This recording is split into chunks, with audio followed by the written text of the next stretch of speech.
What's up, everybody? AJ Valdez here with some more transfer news. Today, we're going to be talking about some of the transfer news that's coming out this morning. First of all, off the bat is Son leaving Spurs after all these years. Man, what a player he's been, right? I know he had a drop off with the last 18 months. That was expected, right, with Harry Kane leaving, going to Bayern. But it looks like he's announced, and I think Thomas Frank, they're letting him go. I mean, he's been great. He got a lot of criticism last season. I remember when he played against Liverpool and just for not they needed that captain to stand up or somebody to stand out, and he kind of went missing in the game. I mean, and so you kind of seen a drop off, and so I think we were expecting this. But what a quality player he's been. I remember when Jurgen Klopp was managing us and managing Liverpool, and he said his biggest regret, right, was not signing Son because just his whole quality. His work rate, his attitude. I haven't met a fan out there. I mean, maybe I'm wrong, but I haven't met anybody out there that does not like the guy. Even rival fans. I've even seen Arsenal fans with that whole North London rivalry. I've even seen them liking him, and that's rare because you just don't see that these days. And so I think it's gonna be a big miss. I know Thomas Frank. He has this new idea of this is the new Spurs.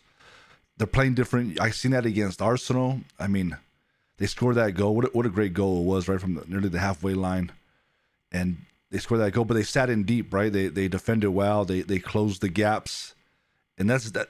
They were so open last season. I remember, I think it was Szoboszlai last season when we played them at is it White Hart Lane still? We played them at their stadium.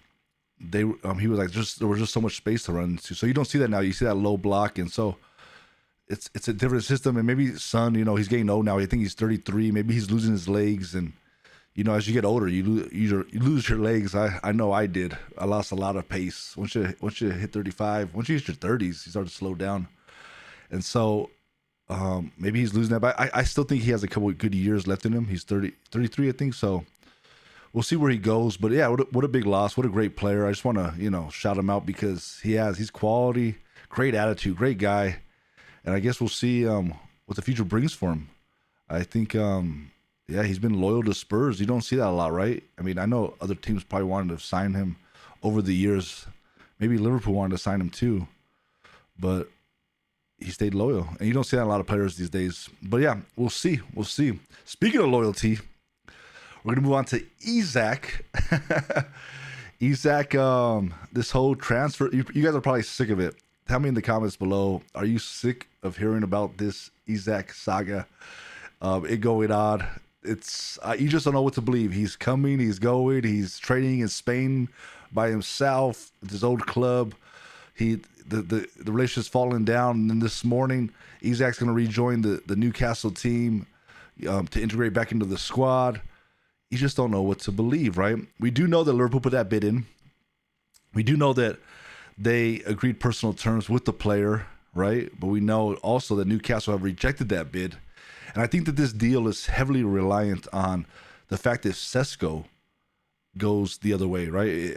If he goes to Newcastle, there's a lot of rumors saying that he is not going to go to Newcastle, that he'll go to United. But there's also these rumors coming out that Jurgen Klopp talked to him, that Jurgen Klopp advised him not to go to United and to go to Newcastle. And me personally, with all my bias, right? Because I am a Liverpool supporter. But with all my bias on which club he should go to, and some of you Liverpool players are fans and supporters probably get mad at me. I am a Liverpool supporter, but supporting since 1996. Since I moved to Ireland, I fell in love with the team. But I really think that he, for career-wise, right, it's on a global scale, right? I know you say, well, what is he going to win? What silverware? I mean, they do win cups. They haven't won cups the last 2 years. And it's just a massive, massive club, right? Massive fan base. Is United, and I think he'll know the difference between signing for Newcastle and signing for United. But in saying that, though, do I want him to go to United? Heck no. And do I want him to go to Newcastle? Yes. I want him to go to Newcastle. Why? Because if he goes to Newcastle, that'd be the record bid, right? I think it's over 70 million. That'd be the record bid. That means that he will be coming to Liverpool, or that Isak will be coming to Liverpool. Because there's no way they're going to sign Sesko, right? And hold on to Isak. I could be wrong, but I don't see that happening. So the fact that they get that, if Newcastle get that deal over the line, and we get Isak, right? I I would be happy with that. But in saying that though, for the player, and all due respect to Newcastle, Man United just it's a juggernaut, right? And when he signs for that, he'll like you just know like he'll see the difference. But I don't know. Let me know in the comments below what you think. Do you think this Isak deal gets over the line? I don't know what to believe now. I've watched so many videos. I watched what's his name? Another Newcastle pundit or a guy that's on the ground. He was I think in Thailand. He reported from Thailand, and he was saying they're gonna put a second bid in, and then there's loads of reports Liverpool not putting a second bid in. So I don't know what to believe. I don't have like inside track, you know. I'm way over here in California, but we'll see what happens. We'll see what happens. But I hope that goes through. I hope Sesko does go to Newcastle, so we get Isak, and we need that. Liverpool need that out and out striker, that prolific, that Fernando Torres type, Luis Suarez. We need that guy that's just gonna crush it, like right. Just to score goal after goal, and I think he will. He'll thrive in a team like ours, with the likes of Salah, Wirtz. Oh my, Wirtz just make my mouth water every time I see him play. He has so much time on the ball, and it's hard to do that, especially in the Premier League or and just in the tier of football that they're in. It's hard to have that much time. Like he just gets the ball and he already knows what he's gonna do, and he just sees the picture before he even gets the ball, and it's just like he has that extra minute or two, or second or two, not even minutes, seconds, just to think it through, and he's just world class. So I'm excited to see what he brings to the team this season. I just can't wait for it to start. We're like 2 weeks away. But in saying that, let's move on. The next big news is Eze. I'm a big fan of Eze. I've watched him at Crystal Palace. I actually watched Crystal Palace because I like watching him. The guy glides on the ball. He's smooth. And the stories are coming out now that Arsenal want him. He's been linked with Arsenal for a £68 million bid, or amount bid that Arsenal need to meet if they want to get this player. I still think Arsenal need a player like this. He gets in between the channels. He's very attack minded. He'll get that goal or two or three. You know, he'll get you some goals this season. And I think Arsenal need that. You need players in your team. If I ever seen to win the Premier League, you need that out-and-out goal scorer, right? That's going to get you 20-plus goals this season. But you also need it from the midfielders that are going to stand up and get those goals, and your wingers. So you need that in the team in order to get across the line. And from I watched the preseason game, and I know you can't judge a lot in the preseason. People say that, can you judge it? But I did notice the same thing Arsenal last season. They struggle teams that have that low block, right, that sit in, they struggle to break them down. And they just it's like robotic. They just move the ball out wide, cross it. And they just, it's the same thing over and over again. So they need that creative player. I know Odegaard, man, Odegaard was so good like 2 seasons ago. Last season, I know he had like a drop off, but he was making those passes in between lines. He was breaking teams down. He was opening teams up, should I say? And they're lacking those type of creative players, I think. They have great wide players right now. They have Gokeres, the striker that they've been dying for. They really need a striker, but I still think they lack a real creative. Other than Odegaard is great. If Odegaard can get back to his best, I think he'll open up any team. But maybe having Eze in the team too. This guy, like I said, he glides. He can go around players, through players. He's world class. So that'd be interesting to see. That'll be adding to their depth, and I think you need that, right? If you look at the Liverpool midfield, we have so many options there.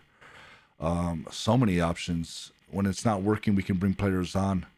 And I feel like Arsenal they haven't got that yet. They haven't got, like, I guess, what do you say, plan B?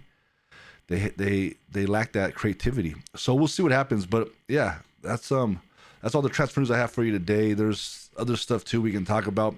I'm thinking of doing some live streaming on this channel. I live stream on my Twitch channel during the week, but I'll be probably live streaming maybe soon, because I gotta make a schedule for it. But we'll see what happens. I have so much other stuff to talk about. Liverpool's new kit. There's a lot of stuff. I'm excited. I'm excited for the new season starting in 2 weeks. It's gonna be good. I just can't wait for it to start. Once all this transfer stuff gets over, and the season starts and we see what we're working with, and I'm excited. We'll see what teams can go again. But let me know in the comments below which club. And yeah, man, I didn't think about this though. But a lot of clubs haven't done great business this season, right? Or this summer.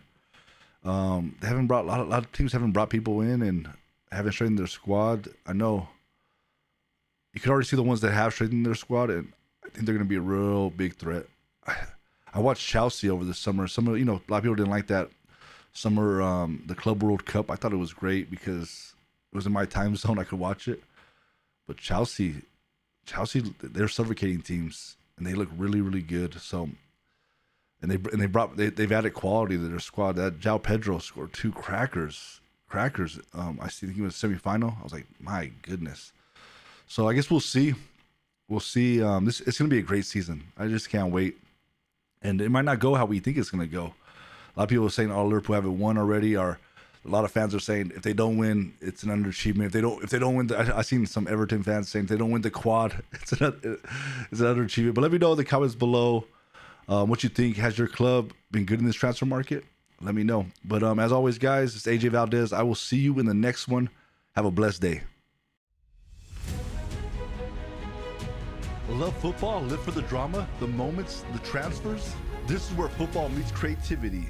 Transfer, highlights, faith-fueled moments, shorts, news, edits. From the Premier League to the prayer room, we do it all. Subscribe now and join the squad. It's football like you've never seen it before.